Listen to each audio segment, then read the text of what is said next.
लोग निकालते हैं बांझ भैंसों को खिलाने के लिए, तो पाड़ करने के लिए निकालना पड़ रहा है, यानी कि बांझ के सौदे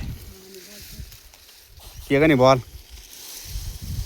बांझ और क्या हो कहीं डोरा पड़ी क्या हो। फर्स्ट टाइम बांध का गोड़ोला उठा रखा है मेरा भाई, वो भी तब जब जंगली जानवरों का इतना ज़्यादा खतरनाक आतंक है हमारे गांव में। तो लगातार आप लोगों ने देखा आलू भी हमने लगा लिए हैं और अब आलू को बचाना है। घास पानी भी खिलाए गए, घर वापसी इसी तरह से हो रही है मशीनों की लगातार। यहाँ अब तक भाई बिल्कुल भी खेत ने इस तरह का नंगा नहीं दिखना था। जो अगर जंगली जानवर इस खेत पर सही से गेहूँ होने देते तो फिर यहाँ काफ़ी बड़े बड़े गेहूँ हो जाने थे। अब ये आइटम कहाँ से लाए तू हैं, कुछ तो बता ले।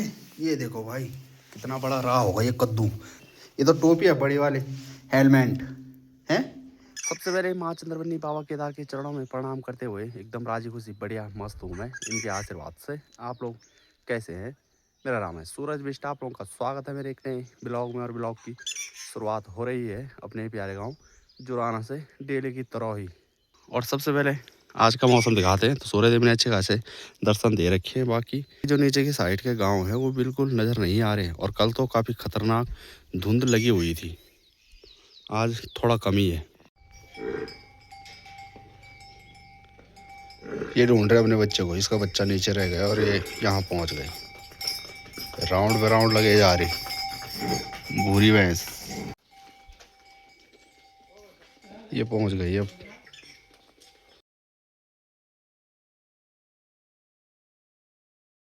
जैसे ही पहाड़ों में गर्मी का टाइम आता है वैसे ही काफ़ी ख़तरनाक तूफ़ान चलना शुरू हो जाता है। अभी तो कुछ खास भी नहीं है और कम भी नहीं है तूफ़ान पर, लेकिन जैसे जैसे महीने बढ़ेंगे वैसे वैसे काफ़ी ज़्यादा तूफ़ान। तो लगातार आप लोगों ने देखा आलू भी हमने लगा लिए हैं और अब आलू को बचाना है सूअरों से, तो इसलिए कुछ ना कुछ जुगाड़ करना पड़ेगा। तो ये मेरे हाथ पर देख रहे हैं, तो इसको गढ़वाले में कहते हैं दूजा को लकड़ो, यानी कि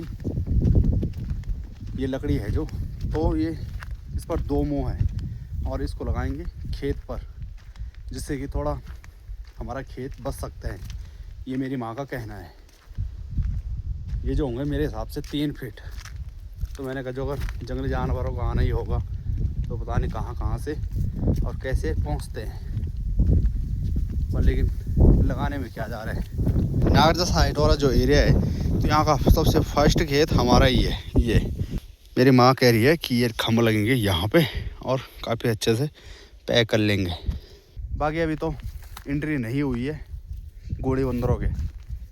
सुअर तब पहुँचता है खेत में जब आलू पूरे तैयार हो जाते हैं और गोड़ी बंदर पहले अटैक कर लेते हैं, यानी को जो ये डंडियाँ बटी हुई है ना, इन डंडियों को हाथ से जो कि साइड करती है और आलू को खा देते हैं। ये वाली जगह है नागरजा मंदिर के पीछे की साइड, यहाँ के लिए कहते हैं पंचमी तपड़ो। तो गांव की कुछ महिलाएं पहुंची हुई हैं यहाँ, तो यहाँ पहुंचे हुए हैं झेगड़ों के लिए। झेगड़े कहते हैं जो लकड़ियाँ रहती हैं, जो अभी आप लोगों को दिखाई खम्भ, तो उनके लिए जो मैंने खेत दिखाया आप लोगों को, तो उसके लिए चाहिए बाढ़ करने के लिए। तो नीचे मेरी माँ पहुँची हुई है। बाकी गाँव की कुछ महिलाएँ भी हैं जिनके खेत पर उन्हें ये लगता है कि हमारे खेत पर सबसे पहले अटैक होगा। लोग निकालते हैं बांझ भैंसों को खिलाने के लिए, तो पाड़ करने के लिए निकालना पड़ रहा है। ये देखो ये बांझ है, यानी कि बांझ के सौदे किएगा नहीं बोल बांझ और क्या हो कहीं डोरा पड़ी क्या हो। इतना सख्त और दर्द है दार कोई बात नहीं। तो ये बांझ है तो इसको लेकर जा रहे हैं। तो ये करेंगे उन खम्भों के बगल में खड़े, ताकि जो भी जानवर आएगा उसको लगेगा कि भाई यहाँ झाड़ी है, यहाँ जाना सही नहीं है। और मेरे माँ कह रहे वीडियो मत बना। ऐसा क्या है, कौन सा हम चोरी जारी कर रहे हैं किसी की? ये क्या है, इतना बड़ा चोला किसने बनाया ये? अब तुम बोल रहे हो कि वीडियो मत बना, और जो अपने गाय भैंसों को ले जाते हैं ना ना, तो ऐसे क्या डर रहे हो और किससे डर रहे हो? अपने खेतों की रखवाली जगवाली करनी है हमने भाई। बाकी भैंस गाय वगैरह अब बहुत से कम लोगों के पास है। पहले इस तरह से डालना पड़ता था और अब लाइफ में फर्स्ट टाइम बांध का गड़ोला उठा रखा है मेरा भाई, वो भी तब जब जंगली जानवरों का इतना ज़्यादा खतरनाक आतंक है हमारे गांव में। तो फाइनली जो कि इस बांध के गड़ोले को लेकर पहुंच चुका हूं अपने खेत में। और जैसे आलू लगा लिए हैं तो टेंशन काफ़ी ज़्यादा है कि जंगली जानवर रखेंगे या नहीं रखेंगे। और मेरे दादा थे या फिर मेरे बुढ़दादा रहे होंगे जिनको पूरे गांव के एकदम लास्ट हिस्से में खेती करने के लिए मिला था। क्या कहें भाई, किस्मत बल, दाने दाने पे खाने वाले का राम। उनके सबसे मस्त मज़े हैं जिनके गांव के फ्रंट में है खेत, वहाँ बिल्कुल भी जंगली जानवर नहीं आएंगे, न गोणी न बंदर, न तो भैंसवा न गौड़ा, और बांझा गड़ोल ले गयो मैं। और जैसे मेरे वहाँ कह रहे थे कि ऐसे मत बोल की बांझ है, एक टाइम वो भी था जब तोली, कनेड़ी, जामड़ी, ये हो गया झल्ड, सैकरे सहन वाले, और हमारे गांव के सारी महिलाएं पहुंच जाते थे जंगलों में बांझ घास के लिए। और अब तो जंगल इतने खतरनाक हो गए क्योंकि लोगों के पास है नहीं अब न गाय न बैल, तो जंगल बढ़ते ही जा रहे हैं। और ये है जो चारा पत्ती के लिए बांध का इस्तेमाल किया जाता है। और चारा पत्ती के लिए तब इस्तेमाल करते हैं हम जो अगर गाय भैंस रहते, तो इसका इस्तेमाल हम बाढ़ पे ही करेंगे ताकि जंगली जानवर बिल्कुल हमला अटैक ना करें हमारे खेतों पर। क्योंकि आप लोग लगातार देख रहे हैं मेहनत काफ़ी ज़्यादा होती है खेती करने में, और जंगली जानवर पहुंचते ही सीधे पूरी खेती, पूरी मेहनत बर्बाद कर देते हैं।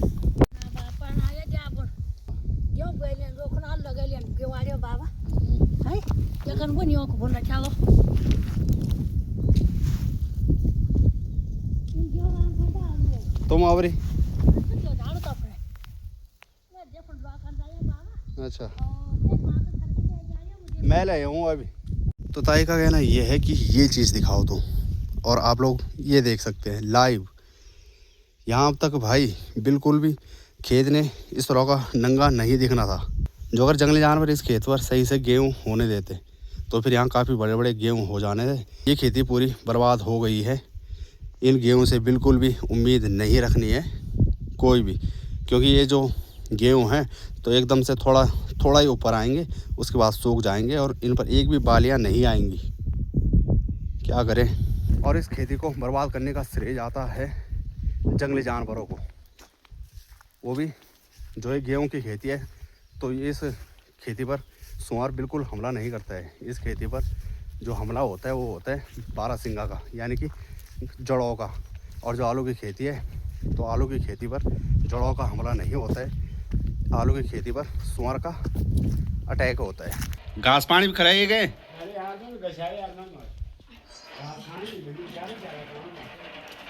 ये देखो, इसके साथ 3-4 आदमियों की आवश्यकता है।